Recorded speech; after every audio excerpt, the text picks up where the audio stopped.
हमारी पूजनीय लाल किताब के वो कौन से 8 उपाय होते हैं जिनको आप अपने जीवन में करते हैं, उनकी सावधानियों को फॉलो करते हैं तो आप महासंकट से बचे रहते हैं। आपके जीवन के अंदर बड़ी बड़ी समस्याएं नहीं आती और जो छोटी मोटी समस्याएं आती हैं उनको आप बिना अपना कर्म, बिना अपने संबंध और बिना अपने ज्यादा पैसे के नुकसान के आप उन्हें ठीक कर लेते हैं। सबसे पहला मैं आपको बता देता हूं, यदि आपके घर में, घर की दक्षिण दिशा में या घर की साउथ ईस्ट डायरेक्शन यानी आग्नेय कोण के अंदर पानी की डायरेक्शन बनाई हुई है, चाहे सबमर्सिबल हो, चाहे आपने हैंडपंप लगाया हो, चाहे आप अपनी छत पे पानी की टंकी इस दिशा में रखते हैं या अंडरग्राउंड पानी की टंकी रखते हैं, तो आपका चंद्रमा आपको कभी भी अच्छा फल नहीं देगा। हमेशा आपको डर बना रहेगा, कॉन्फिडेंस की कमी आपके अंदर हमेशा बनी रहेगी। घर के अंदर की स्त्रियों की सेहत भी खराब रहती है। तो कहाँ बनाएं? छत पे रखने वाली पानी की टंकी या तो वेस्ट डायरेक्शन में या फिर नॉर्थ वेस्ट में रखें, और जो अंडरग्राउंड है उसको आप नॉर्थ डायरेक्शन के अंदर रखेंगे तो रिजल्ट्स अच्छे होंगे। नंबर 2 उपाय, यदि आपकी जन्म कुंडली के अंदर मंगलदेव पहले, चौथे, 7वें, 8वें या 12वें भाव में बैठे हैं या फिर आपकी जन्म कुंडली के अंदर मंगल बद है, तो ऐसी स्थिति के अंदर आपको हर मंगलवार के दिन भगवान हनुमान जी को जाकर के चोला चढ़ाना चाहिए और उनके सम्मुख बैठ करके आपको हनुमान चालीसा का पाठ और बजरंग बाण का पाठ जरूर करना चाहिए। नंबर 3 उपाय, घर में डिप्रेशन की प्रॉब्लम किसी को रहती हो, आपका मन हमेशा घबराया हुआ सा रहता हो, सही समय पर डिसीजन लेने में समस्या आती हो, घर के अंदर पैसे की समस्या भी बढ़ती जा रही हो, तो ऐसी स्थिति के अंदर 43 दिन लगातार रात को सिराहने पानी रख करके किसी भी बर्तन में आप रख लीजिएगा और सुबह उठ करके आप इसे घर के आसपास जहां कहीं भी पार्क हो वहां जाकर के आप इसे कांटेदार पौधे पर डाल दीजिएगा। ध्यान रहे सूर्योदय के पहले डालना है और लगातार इस उपाय को करना है। चांदी के बर्तन का प्रयोग करते रहने से भी आपको मन की मजबूती मिलती है। और साथ साथ ये भी कहना चाहूंगा कि आप अपने घर में चांदी के सामान ज्यादा से ज्यादा इकट्ठा करिए, चाहे आप कॉइन्स के रूप में करिए, चाहे आप बर्तन के रूप में करिए, लेकिन आप अपने घर में चांदी जरूर किसी न किसी शुभ अवसर पर खरीद कर लाएं, जिससे आपके घर का, सबका, लोगों का चंद्रमा हमेशा मजबूत बना रहे और इससे घर की स्त्रियां भी सुखी रहती हैं, धन का अभाव भी नहीं होता और बच्चों की पढ़ाई लिखाई भी बहुत अच्छी होती है ना। देखो कितना अचूक और असरदार और मजेदार उपाय। अब हम बात कर लेते हैं नंबर 4 वो उपाय की जो आपके जीवन से बहुत बड़े बड़े संकट को खत्म कर देता है।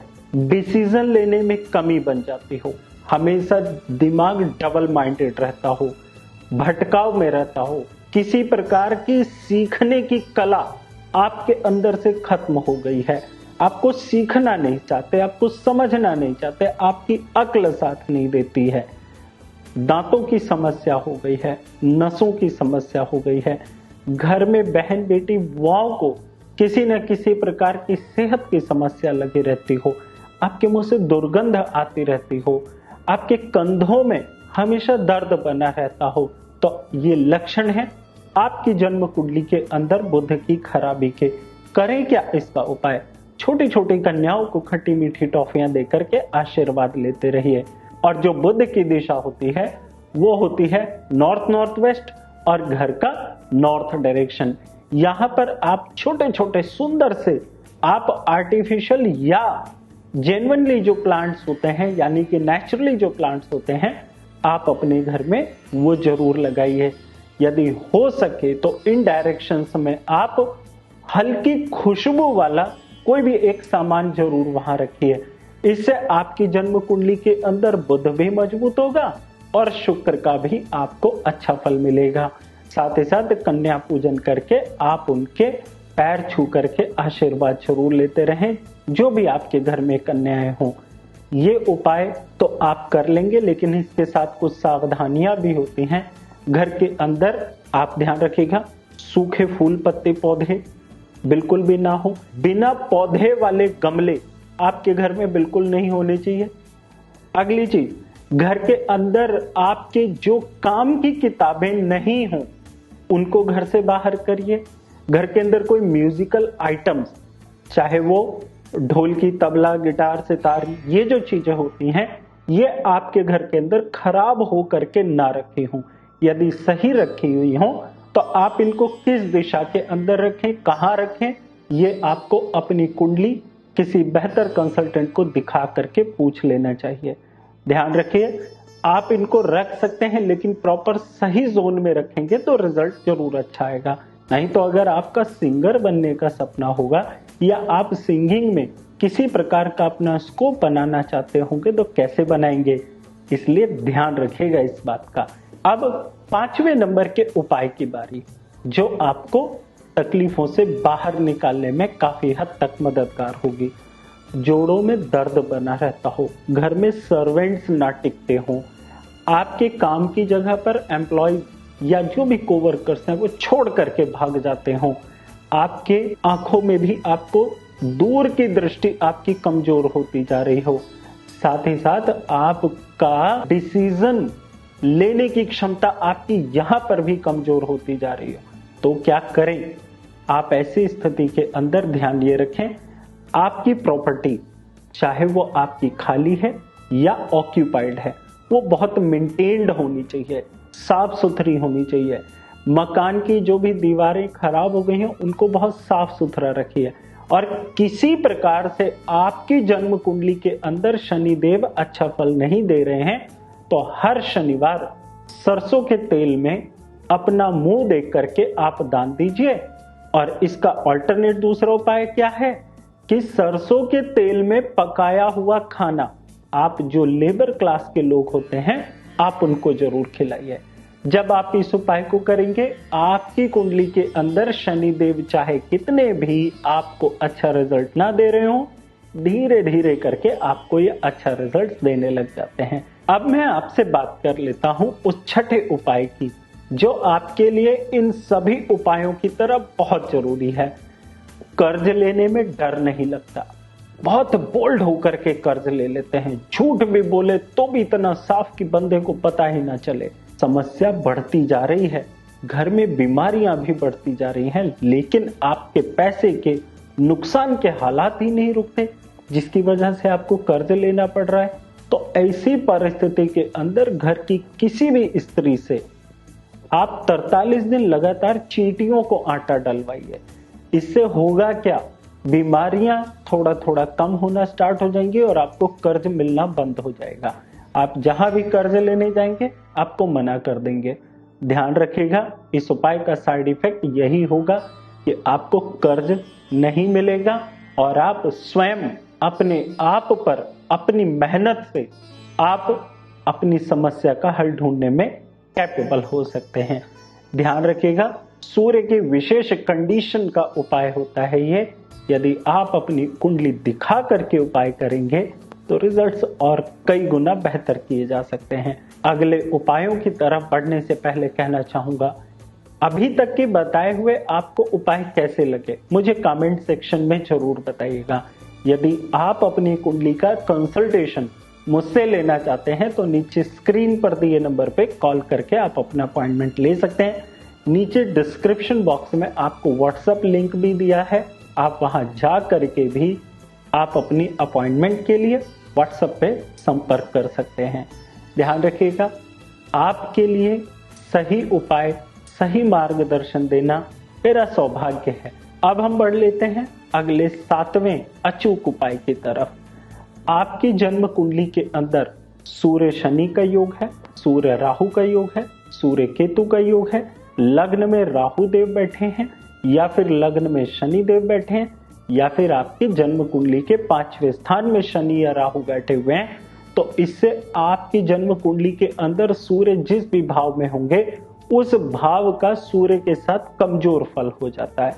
जैसे उदाहरण के तौर पे बता देता हूं, यदि आपकी जन्म कुंडली के पहले भाव में शनि या राहु देव बैठे हैं, लेकिन सूर्य देव आपकी जन्म कुंडली के तीसरे भाव में बैठ गए जाकर, तो होगा क्या? आपके पराक्रम पर इसका अशुभ प्रभाव पड़ेगा, सोशल एसोसिएशन पर इसका अशुभ प्रभाव पड़ेगा। आप समाज में हमेशा दूसरों की मदद तो करने के लिए दौड़ते रहेंगे, लेकिन आपकी मदद के लिए कोई आगे नहीं आएगा। आप अपना प्रभाव दिखाने के लिए, आप अपना दबाव बनाने के लिए, आप अपनी बातें प्रेजेंटेबल करने के लिए आप बार बार लोगों के सामने जाएंगे, लेकिन लोग आपको वैल्यू नहीं देंगे। उपाय क्या करें इस कंडीशन में?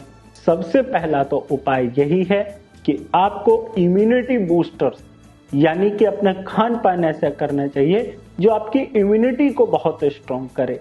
नंबर 2 उपाय, घर के अंदर से जितने भी बिजली के खराब सामान हो उनको बाहर निकालें। अपने घर का जो भी आपने स्टोर रूम बनाया है उसको बहुत साफ सुथरा रखें। इसके साथ साथ आपके घर के अंदर हर रोज सुबह के समय सूर्य की रोशनी जरूर आनी चाहिए और आपको सुबह सूर्य उदय के पहले जरूर जाग जाना चाहिए और सूर्य अस्त होने के पश्चात आपको नमक वाला खाना नहीं खाना चाहिए। अब हम बढ़ लेते हैं उस आखिरी उपाय की तरफ। घर में बीमारियां बहुत हो, कलेश बहुत हो, मैनेजमेंट डिस्टर्ब हो गया हो, घर में किसी भी प्रकार से मन ना लगता हो, एक अजीब सी दुर्गंध आती हो, घर के अंदर पितृदोष जैसी भी फीलिंग्स की स्मेल आती हो, और इसकी स्मेल क्या होती है? बुजुर्गों की डिसरिस्पेक्ट होना, आपके पिता का प्रभाव धीरे धीरे करके खत्म होते जाना, आपका कामकाज के अंदर मन न लगना, जोश न होना, ताकत आपके शरीर की खत्म हो गई हो, तो ऐसा क्या उपाय करें? ध्यान रखिए, हर मंगलवार या शनिवार महीने में एक दिन 15 लीटर वाली या 10 लीटर वाली जो भी आपके पास बाल्टी है उसको आधा भरिए। आधा भरने के बाद उसमें अगर 10 लीटर वाली है तो 2 चम्मच जो आपका टी स्पून होता है, और अगर 15 लीटर वाली है तो करीब 3 चम्मच। उसके अंदर आप सेंधा नमक, पहाड़ी नमक जो होता है जिसे लाहौरी नमक भी कहा जाता है, वो उसके अंदर मिलाइए और बिल्कुल साफ सुथरे आप उससे पोछा लगा दीजिए। ध्यान रखिए, जब भी आप पोछा लगाएं तो उसके 15-20 मिनट बाद तक आप लोग फर्श पर पैर ना रखें। कोशिश करें 15-20 मिनट बाद ही आप घर में चहल पहल करें। और ध्यान रखिए, इस उपाय को एक्सेस में नहीं करना। घर में बीमारियां, कलेश, दुर्घटनाएं और जो तकलीफें हैं वो बार बार आती हों तो आप इसे महीने में 2 से 3 बार करें। धीरे धीरे जैसे जैसे समस्या कम होती जाए इसका अंतराल बढ़ाते जाइएगा। रिजल्ट ईश्वर के आशीर्वाद से, उस कान्हा के आशीर्वाद से आपको अच्छा मिलेगा। इन 8 महा उपायों का करिएगा और मुझे कमेंट सेक्शन में जरूर बताइएगा। ध्यान रखिएगा, ये वीडियो उन लोगों के लिए बेहद ज्यादा काम की हो सकती है जो लोग फीस अफोर्ड नहीं कर सकते मेरी, जो लोग चाहते हैं कि हम अपनी लाइफ के अंदर पहले नॉर्मल ही ठीक हो जाएं, उसके बाद हम फीस दे करके कंसल्टेंसी ले लेंगे, तो आप इन उपायों को कर सकते हैं। लेकिन मेरी फिर भी रिकमेंडेशन है, आप अपने आसपास जो भी अच्छे पंडित जी हों उनको दिखा करके या मुझसे अपॉइंटमेंट लेकर के कुंडली दिखा करके ही आप उपाय करेंगे तो बेहद अच्छा रहेगा। कैसा लगा वीडियो कमेंट करके जरूर बताएं। जय माता दी।